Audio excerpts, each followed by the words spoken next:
shot glasses. What self-respecting college kid, and that's probably who ends up in sperm banks, is going to say he's struggling through his first year of general education? Not to mention, choosing a daddy from a height, weight, and eye color chart makes me feel like I'm picking a breeder for a puppy. Still safer. Avery walked over with the shots. I want the father of my baby to be kind and witty enough to make me want to sleep with him. I know you don't approve, Avery, but try and see this from my perspective. I could go to a clinic and get pregnant next month, or at least attempt to. Or I can find a perfectly willing candidate and have a night to remember. Don't tell me for a minute that you'd pick the former.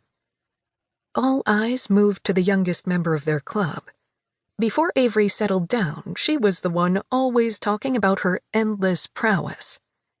Avery's scowl softened. When do you plan on finding this baby daddy?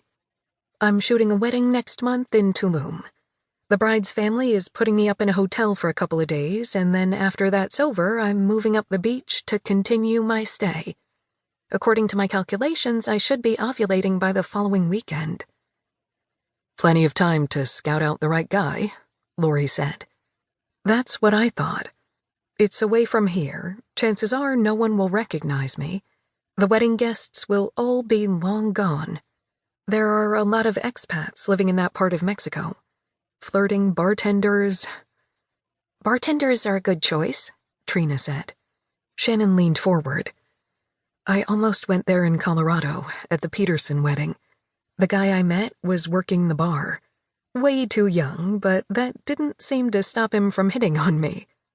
What happened? Trina asked. I chickened out.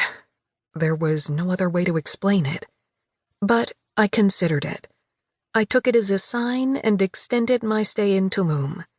Even if it doesn't work out, I'm making steps in the right direction to move forward with my plan.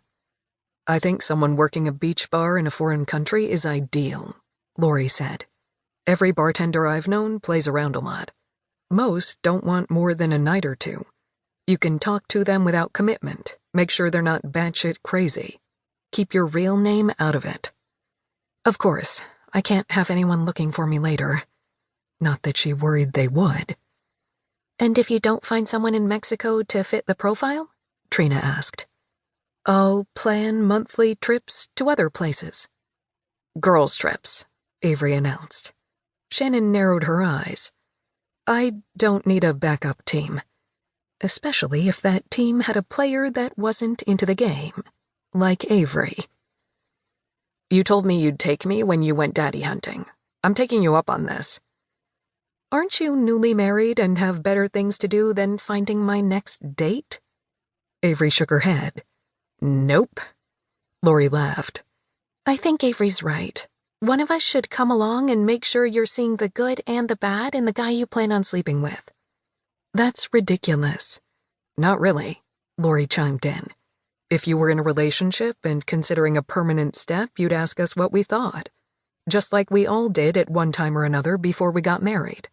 This isn't any different. Shannon sipped her wine and considered what they were saying.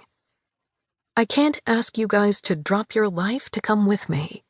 Avery raised her hand. I volunteered for Tulum. If no one fits the daddy bill there, we plan the next month and make sure one of us can come. Or all of us, Trina said. Lori lifted her glass. Or all of us. Avery picked up a shot of tequila. Let me go on the record and say I really don't like this idea, but I feel better knowing we're with you. I'm going to be fine. Shannon Wentworth wore a plastic smile as she witnessed her clients bickering. Corey Harkin sat with her back rod straight, hands folded in her lap, while her mother did most of the talking. Mrs. Harkin, Shannon had met with before. Corey, the bride-to-be, was in Shannon's studio for the first time. He's late, Corey said, watching the front door. He's a busy man, honey. I'm sure he's on his way.